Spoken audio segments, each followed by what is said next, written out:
حضرت امام محمد بن حنبل کا دربار لگا ہے. ایک خاتون پردے میں سمٹی ہوئی مسئلہ پوچھنے آئی. حضرت ایک مسئلہ پوچھنا پوچھئے.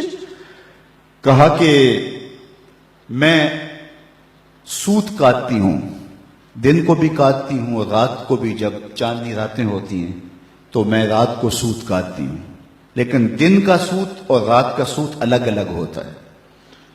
کبھی کبھی ہوتا ہے کہ بازار سے بادشاہ کی سواری گزرتی ہے اور سواری کے گزرنے کی وجہ سے ماحول میں روشنی زیادہ ہو جاتی ہے، تو اس میں جو سوت ہوتا ہے وہ کوالٹی میں بہتر ہوتا ہے، اور میں جو اس روشنی میں کاتا ہے اور جو چاند کی چاندنی میں کاتا ہے ان کو اکٹھے ملا کے فروخت کر سکتی ہوں. اللہ اکبر. امام احمد بن حنبل نے خاتون سے کہا کہ اپنا تعارف کروا سکتی ہو، تم کون ہو؟ اس خاتون نے کہا سائل کی ذات نہیں پوچھی جاتی، آپ مفتی ہیں فتویٰ دیجئے. فرمایا نہیں، بعض مسائل ایسے ہوتے ہیں کہ سائل کی حیثیت سے مسئلے کی نوعیت بدلتی ہے، آپ کو بتانا پڑے گا کہ آپ کون ہیں. اس نے کہا میں بشر حافی کی ہمشیرہ ہوں. کہا خاتون تمہارے لیے جائز نہیں ہے.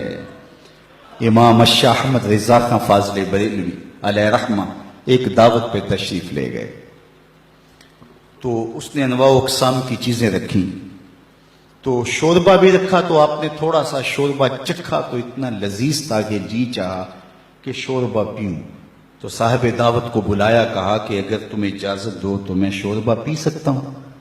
اس نے کہا حضرت یہ سب کچھ رکھا ہی آپ کے لیے. کہا نہیں، شوربے کا عرف معقول ہے، مشروب نہیں. شوربہ کھایا جاتا ہے، پیا نہیں جاتا، اس کا عرف معقول ہے، مشروب نہیں.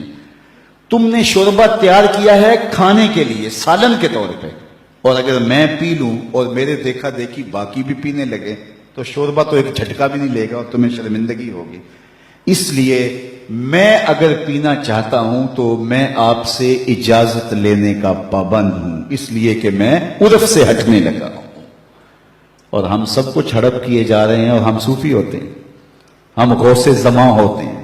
آج کل ہر آستانے پہ غوث زماں ہوتا ہے، ہر آستانے پہ قطب زماں ہوتا ہے. کبھی صدیوں بعد کوئی غوث آیا کرتا تھا. اللہ اکبر. کیسا طوفان بدتمیزی مچا ہوا ہے اور کیسے القابات کی بے توقیری ہو رہی ہے. ہر لئی میں رازدار دین چھپے. اقبال نے کہا ہر کمینہ دین کا رازدان بن کے بیٹھ گیا ہوا ہے. تو یہ ہے ہمارے بزرگوں کی احتیاطیں، یہ طریقت کا مزاج ہے. علامہ اقبال نے ایک جگہ لکھا ہے کہ جب تصوف فلسفہ بننا چاہتا ہے تو فقیر کی روح اس سے بغاوت کرتی ہے، اور اگر تصوف رہے تو کون تصوف کا ماننے والا نہیں ہوگا. آج گلی گلی جو صوفیاء اور اولیاء اور تصوف کے خلاف لوگ بولتے ہیں، انہوں نے جو تصوف دیکھا ہے انہیں بولنا چاہیے. اگر حاتم السم کا تصور پیش کیا جائے، اگر احمد بن حنبل کا تصوف پیش کیا جائے، اگر اعلی حضرت کا تصوف پیش کیا جائے تو وہ کہیں گے اس تصوف پہ تو ہماری جان بھی قربان. تو یہ تصوف کی حقیقی روح ہے، یہ تصوف کا حقیقی رنگ ہے. لوگوں کو اذیت میں مبتلا نہ کیا جائے، لوگوں کو تکلیف میں مبتلا نہ کیا جائے، لوگوں کو راحت پہنچائی جائے.